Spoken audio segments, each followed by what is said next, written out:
This video was made in association with KnifeInformer.com.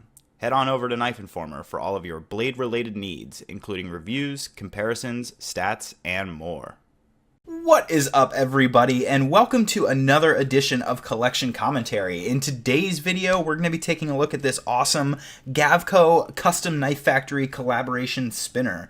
This thing is pretty sweet, and I want to jump right into it. Let's go ahead and get this knife lined up for a size comparison with the PM2 and the Rat 2. So as you can begin to see here, it's a pretty reasonably sized knife. It is going to dwarf the Rat 2 to some extent. It does have a very long blade. You can see here that while the overall length of the knife is ever so slightly shorter than the PM2, ever so slightly, that overall the dimensions are fairly different. You can see here that the blade length and the cutting edge is significantly longer than the PM2, and therefore the handle size is going to be much shorter. So you are cramming a lot more blade into a much smaller handle, which is a design feat that I can absolutely appreciate. I always like it when makers cram as much blade into the handle as they possibly can, and the PM2 has always been kind of a bad example of that, which is fine, still a great knife, but you can see that the dimensions are a little bit different, and so the handle is going to be a little bit smaller in hand, and you're going to get a larger cutting edge than you would on a PM2. Next up, let's go ahead and take a look at the weight. Get this closed up and on the scale here.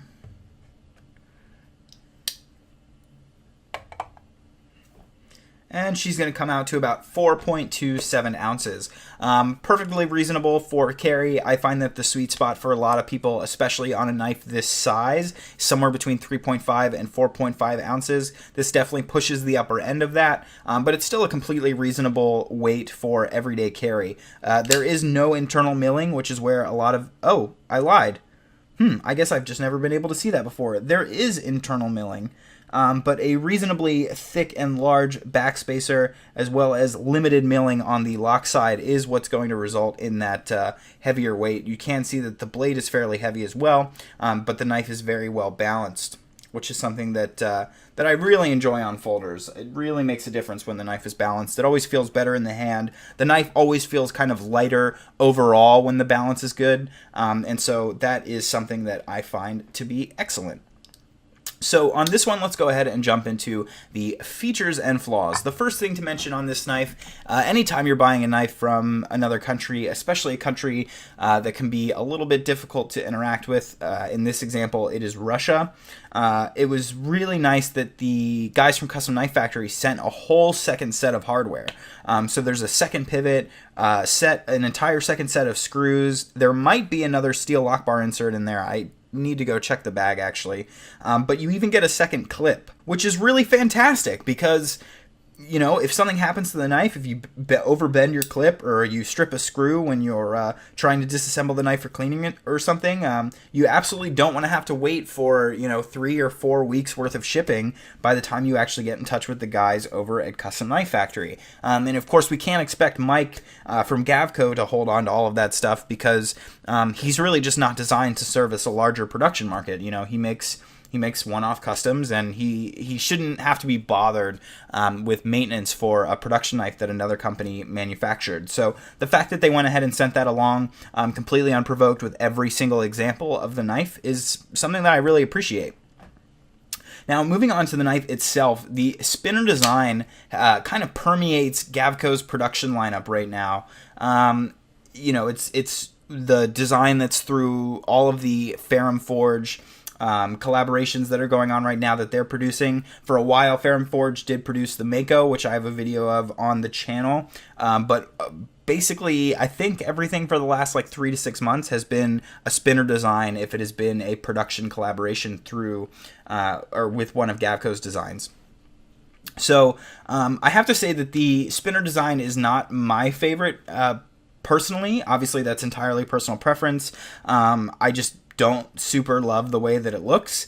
Having said that, the ergonomics are great, and it really makes sense from a comfort perspective. So if we take a look here, the knife absolutely melts into the hand with the saber grip. You can see here that there's a nice little slot for your index finger, which is always great. We always appreciate that on knives. You do have the flipper tab that's extended around so that you're not going to slip up and slice your hand on the blade should you slip forward. And then you have this nice little curved area for all of your little fingers to go, and it just feels really good on this end. And then of course on the rear, you really can't go wrong with a light tapering curvature to the rear of the knife, as it does blend fairly well into the crux of your hand. Of course, you have this section here, which is nicely rounded or indented, if you want to say, where your thumb does fit fairly well. The knife is, of course, lacking jimping, which seems to be a custom knife factory thing. I don't think I've come across a single one of their knives that I've personally interacted with that does have jimping. It's not to say that they've never done it, but I personally have not interacted with any knives that have jimping. So that's just something you get with Custom Knife Factory. So yes, there is some slipping up and down the knife here, but overall, really great ergonomics, and I can understand where the design comes from, even if it's not something that I personally enjoy from an aesthetic perspective. Having said all that, the clip functions fairly well. About as well as you'd like it to. It doesn't have too much crazy tension or anything. That said, it is a two-hander because of the milling pattern. You do have milling along the frame of the knife and not the largest ramp to work with. So while it does slide in and out of the pocket fairly easily and has great tension, it will take two hands to get it back into the pocket. Now, speaking of milling, Custom Knife Factory really outdid themselves on this one. I think that the mill design that they've done is excellent. Obviously, it was Mike himself who designed the pattern, but the fact that they were able to execute this and execute it at the price point that they did and at the quality level that they did is something that I'm really happy with. Each valley in between each peak is really equally curved, and so the spacing. I guess I should say the distance between valley and peak is very consistent through each individual section of milling. And of course, they've done the milling all around the edges to make it appear somewhat random, but there is some kind of... It does kind of make sense. Each little section either lines up with one or two of the hash marks across, and it has this kind of organic feel to it, even though every single knife is made the same. And I just think they executed that really well. I think they did a great job. I think they could have done better on the clip. The clip doesn't quite share the same consistency or excellence in terms of pattern as the frame of the knife, but whatever, I can kind of understand that. They did offer this at a reasonable price, and just overall, I'm really happy with the way they did this. Custom Knife Factory has a really good reputation and a really good habit of doing excellent mill patterns, and they did not spare any expense with this particular knife. They really knocked it out of the park. The next thing that I want to talk about on this knife is the action. And it's funny, in my notes I wrote the word wowza. It's so robust and snappy. They really did a great job. The detent absolutely cracks open. I don't know what it is. I don't know if it's the shape of the detent ball or if it's the shape of the cutout that they did on the tank for the ball. But when the knife breaks free from the detent, it has this snappiness, this crack to it that's really exceptional and is very different from any other knife that I've experienced. I'm going to try to let you guys hear it.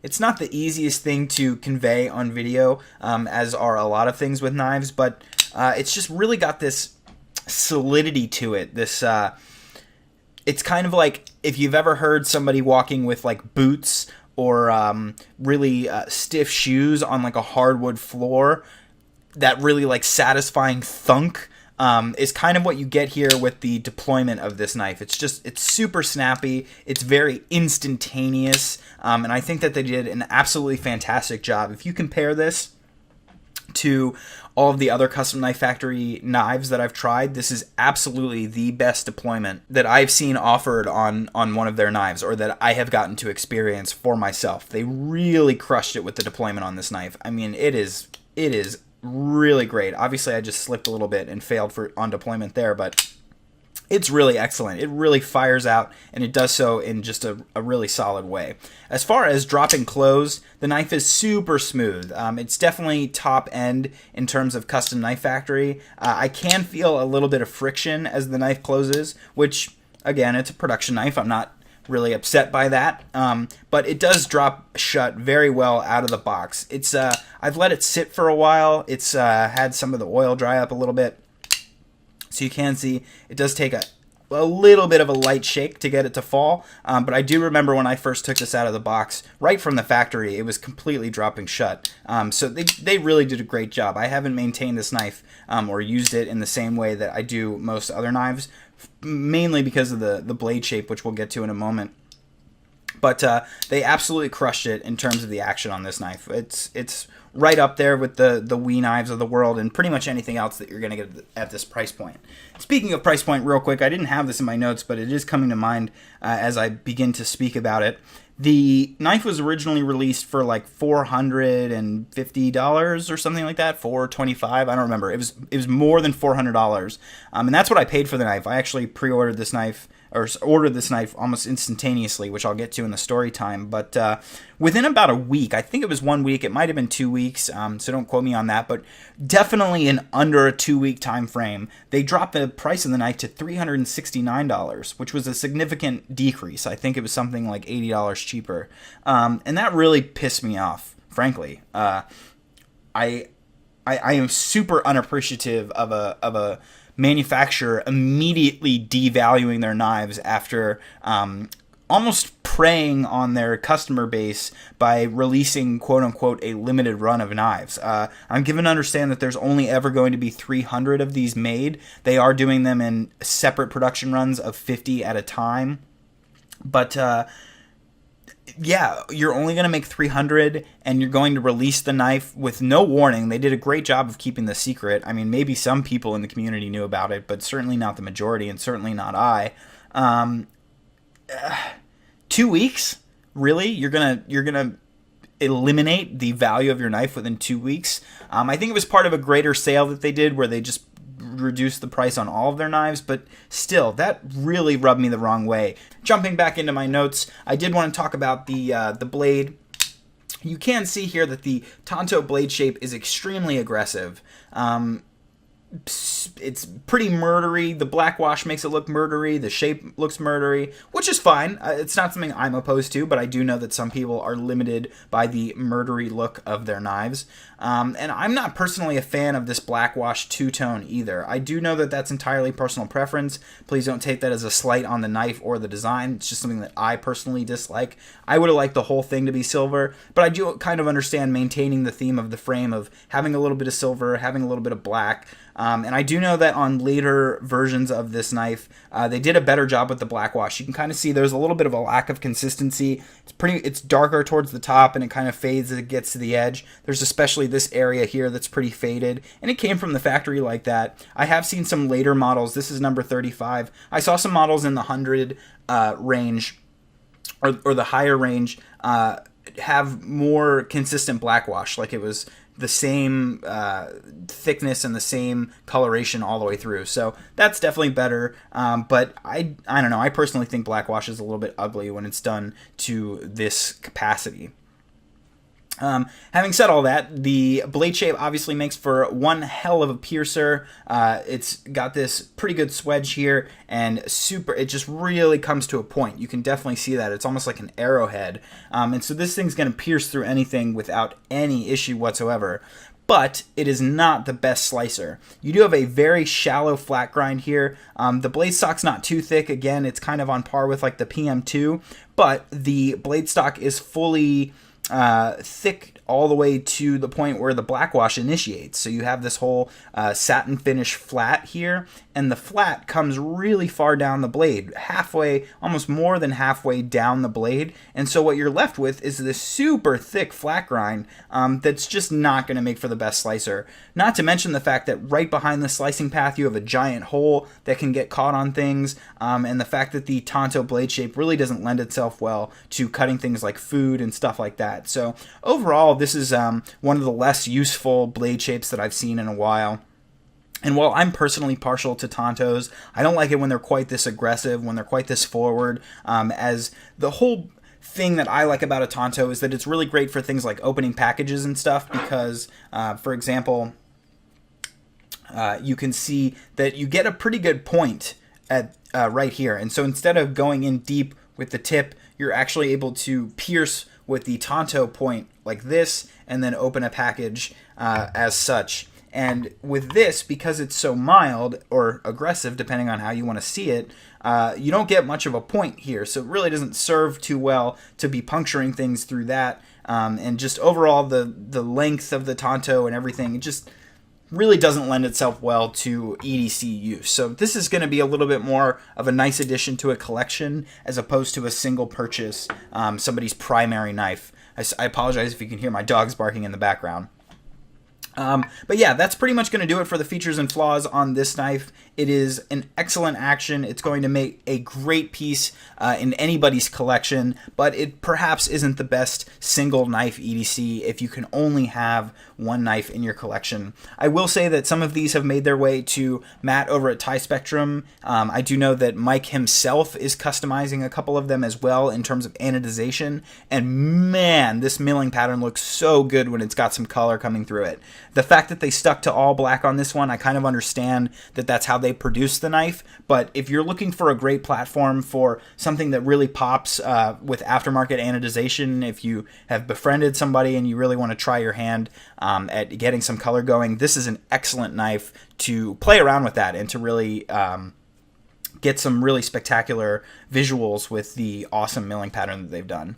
So real quick, just with the story time, this kind of harkens back to what I had mentioned before about the pricing change. I was at a Starbucks with my friend Brian. He's a knife buddy of mine. We were hanging out, exchanging knives and just kind of chatting for a little while. I had my laptop open, and I actually got a desktop notification from Russia with Knives, which is the knife dealer in Russia for Custom Knife Factory.